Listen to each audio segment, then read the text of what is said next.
Bonjour everyone, I'm Lise from Let's Speak French, and today I will be reading a book called Le Petit Clandestin, written by Vicki Bennett and Tor Sawanakit. The author Vicki Bennett is here with me, and she'll be reading the English version of the English version of this book. I will be reading the French version of this book. So, bonjour Vicki, you would like to start? Yes, I'd love to start. We're going to start with a little video.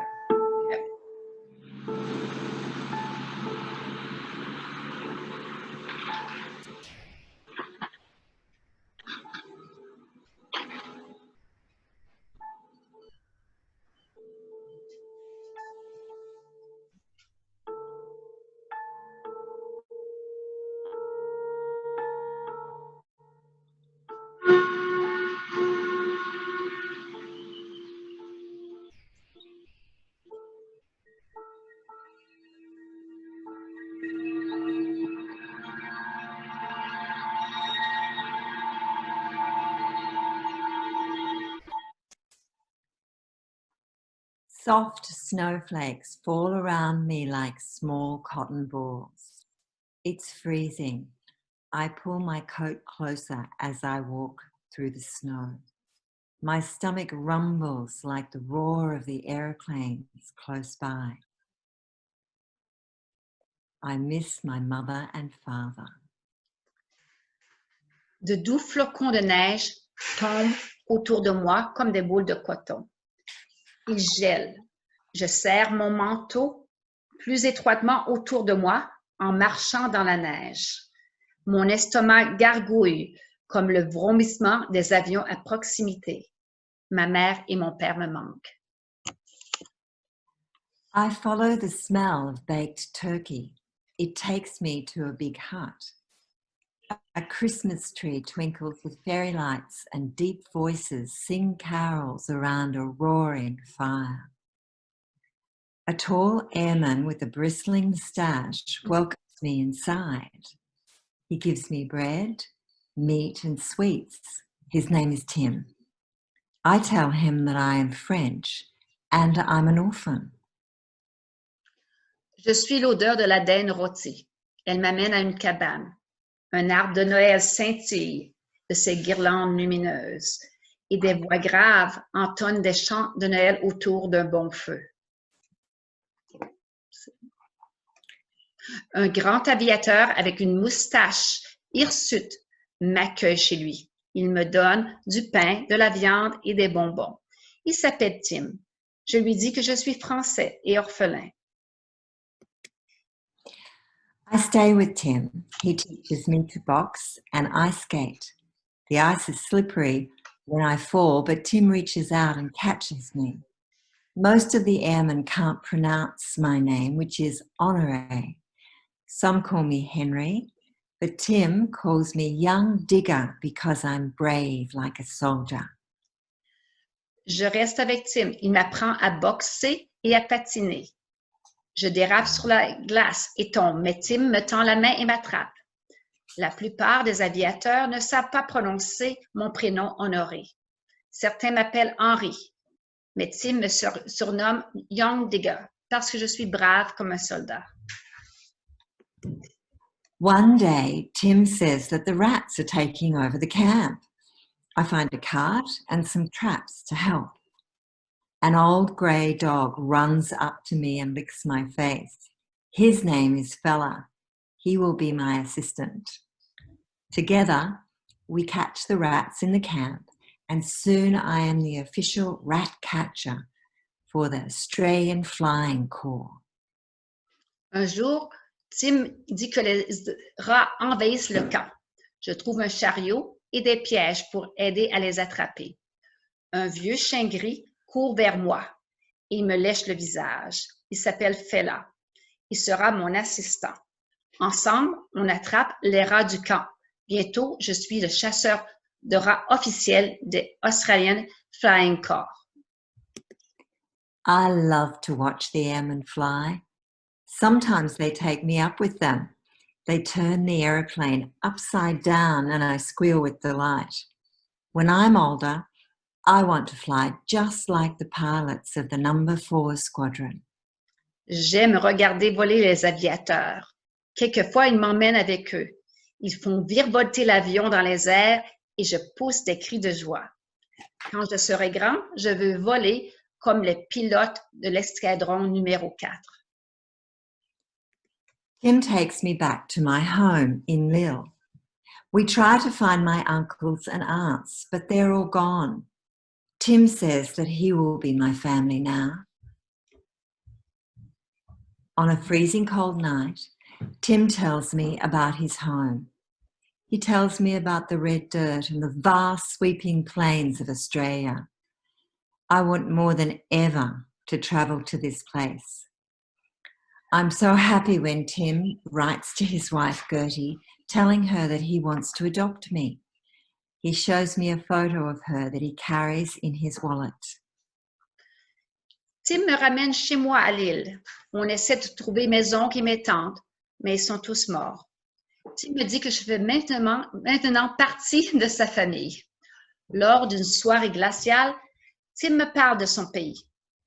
Il me raconte la terre rouge et les immenses plaines d'Australie. Je veux plus que tout y aller. Je suis si content quand Tim écrit à sa femme, lui disant qu'il veut m'adopter. Il me montre une photo d'elle qu'il garde dans son portefeuille. News comes that the war is over. The airmen are going home. On apprend que la guerre est finie. Les aviateurs rentrent chez eux. Tim wants to smuggle me on board a ship to England so that I won't be sent to an orphanage. I will be a stowaway. Tim squeezes me in an old oat bag. It smells of dirt and feels scratchy on my skin. He ties empty jam tins onto my knees and elbows to disguise my shape. It's dark inside the bag. One of the tins sticks into my knees and hurts, but I think about the kangaroos and koalas I will see in Australia. Tim m'amène clandestinement sur le bateau en direction de l'Angleterre. Ainsi, je ne serai pas envoyé dans un orphelinat.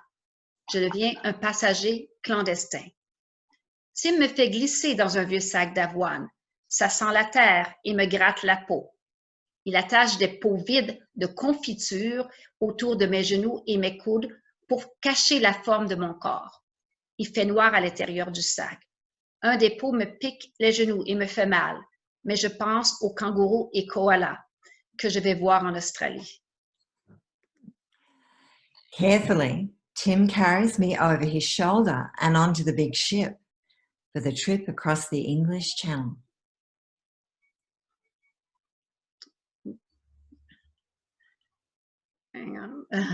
Avec précaution, Tim me porte sur son dos et sur le bateau pour le voyage sur la Manche. I hide in the oat bag beneath Tim's seat so nobody sees me.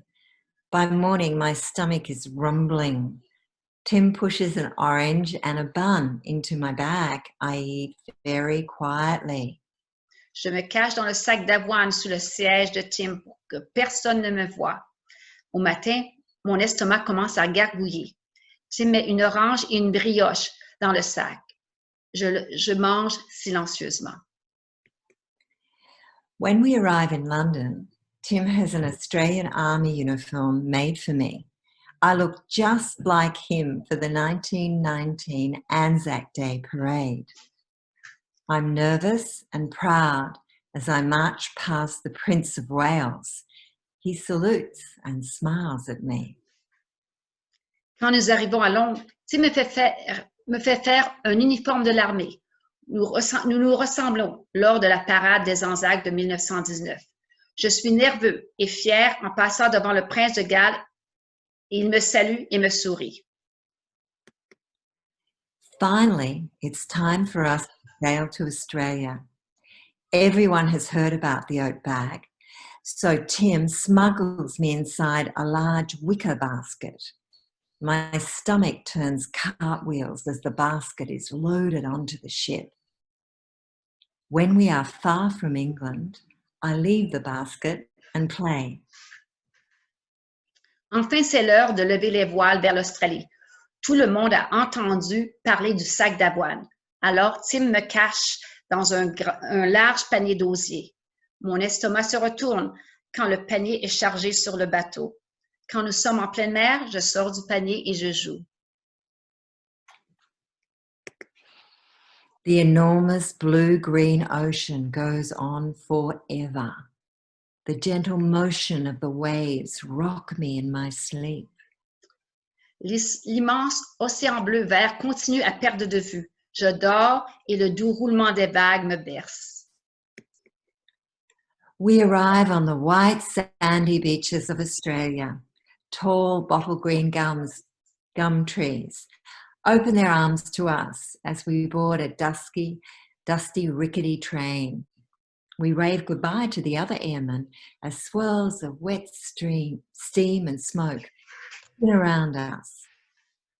Nous arrivons sur les plages de sable blanc d'Australie. De grands eucalyptus verts, bouteilles nous accueillent à bras ouverts, alors que nous montons dans un train poussiéreux et délabré. On dit adieu aux autres aviateurs dans des tourbillons de vapeur humide et de fumée.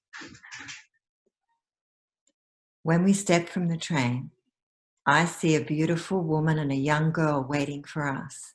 They smile at me. It's Gertie from the picture in Tim's wallet. And Nancy, my new sister. I am finally home. Quand nous descendons du train, j'aperçois une belle jeune femme et une fillette qui nous attendent. Elle me sourit.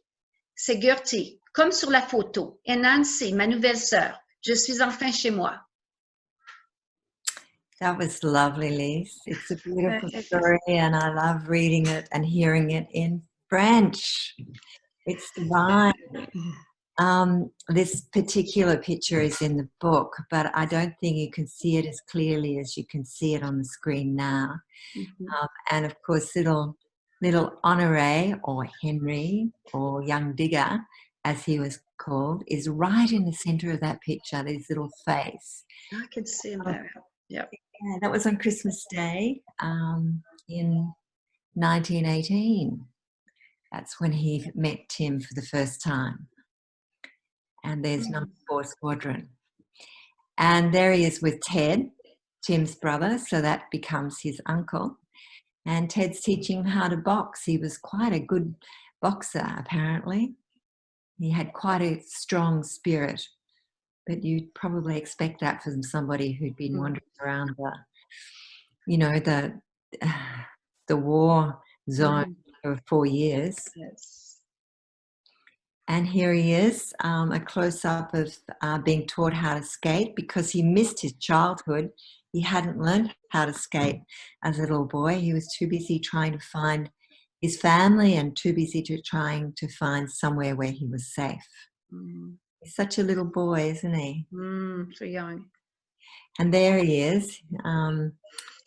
He's at the top of the aeroplane, and I love the way the X is above his little head. And Tim made that little hat for him out of an old greatcoat, and he was always squirming. But I love at the top of that picture there that says Digger with the X. The family have identified it. We're so lucky to have all of this. Yeah. And there he is, the rat catcher extraordinaire. And there's Tim and Ted. Because Tim has the moustache. Is that how you say it in French? Yeah, moustache, yes. And how do you say feathers in French? Une plume. Oh, of course. That's a beautiful plume, isn't it, on both Ted and his brother Tim? Yes. And there he is with Uncle Ted sitting on the top stairs. And look at his smile. He's very happy. Yeah, very happy to have found a safe place and to find people that love him. And there he is with Tim. They travelled up to Lille to find see if they could find any relatives, but Lille was bombed very badly. at the beginning of the war, and there were no relatives, no living relatives. And it's interesting, Liz, because I'm in touch with the family in Australia, and they say that they still have not found any connection to anyone in France. Oh, it's sad. Yeah, and there is the oat sack. He doesn't look very happy in that, but I think he was not really happy about being in the oat sack, but it was the only thing that was going to work. They tried a bomb, they tried all sorts of things. And you can see the oat sack there. You can see how at the bottom of the oat sack, you can see the tins. Yes, yes, we can see. And lots of photos were taken because this was quite an event. There he is in his uniform, ready for the Anzac Day parade with his father and his uncle, Tim and Ted Tovell. He looks very proud. They all look very proud, don't they? And I love this one because if you look down to the left-hand corner of the screen, you'll notice there's an X there. And just to the left of that X is Tim Tovell. And I think he's standing there quite nervously because by this stage, Honoré, or young digger, is already on the ship. And Honoré was always getting himself into trouble and was never really did what he was told. So Tim was a little bit worried that, you know, he might reveal himself before they actually got offshore. So he was quite nervous. The family told me he was quite nervous, waiting to board the ship to come home to Australia. And there he is, out, and he's on the ship, and he's saying, "Homeward bound." And there they are in a relaxed position and enjoying the amazing trip home back to Australia. And it was interesting because everybody loved the story of Digger, and in Australia as well as in England, not so much in France, but in England and Australia, he was quite a celebrity and lots of stories were written about him. And by the time he got to Australia, the press really wanted to see him and they really wanted to interview him, but he was a bit overwhelmed by it all. I'm told that there was a woman in Adelaide who was French and who had lost her own son in the First World War, and she actually wrote a letter to him asking him if he would let her adopt him. And of course Tim said no. They were very connected by that stage. And there they are in Jandawi, which is Tim's home. And that's taken by Gertie, Tim's wife, and Honoré, young Digger's mother. She was quite a photographer. And that was the first photo she had of him. And can you see that dark area beside Honoré there, the young Digger? That's Nancy, little Nancy, in the shadows. Sitting next to him, yeah. Yeah, they were very close. And that's the true story of the little stowaway. Very nice story. It's been an absolute pleasure to share this story with you today. And can you tell everybody about your fabulous French classes? Because I met you as you are my teacher, and some people may like to join you in these times when Zoom is possible and when you can learn online. So tell us about that, Liz. Okay, merci, Vicki. Yes, through my business, Let's Speak French, which is www.letspeakfrench.com.au, I do some French lesson online. We do conversation. We do some beginners class, more advanced class, conversation class. Some people are sharing, a bit like you've been sharing stories. Some students of mine have been sharing some stories of their travel, and we've been talking about it online as well, which is quite a fun thing to do as well. So yeah, so we do that different days of the week and different evening as well. And may I say that she's very enthusiastic and you learn very quickly, because one of the things about learning is enthusiasm and optimism, isn't it? And we all need a bit of that at the moment. Yes. So thanks again, everybody. Yeah, merci beaucoup. Thank you, Vicki, for joining me. Thank you. We'll look forward to have this one and be able to share it with everyone. That's good. Thank you. Merci. Au revoir. Merci. Au revoir.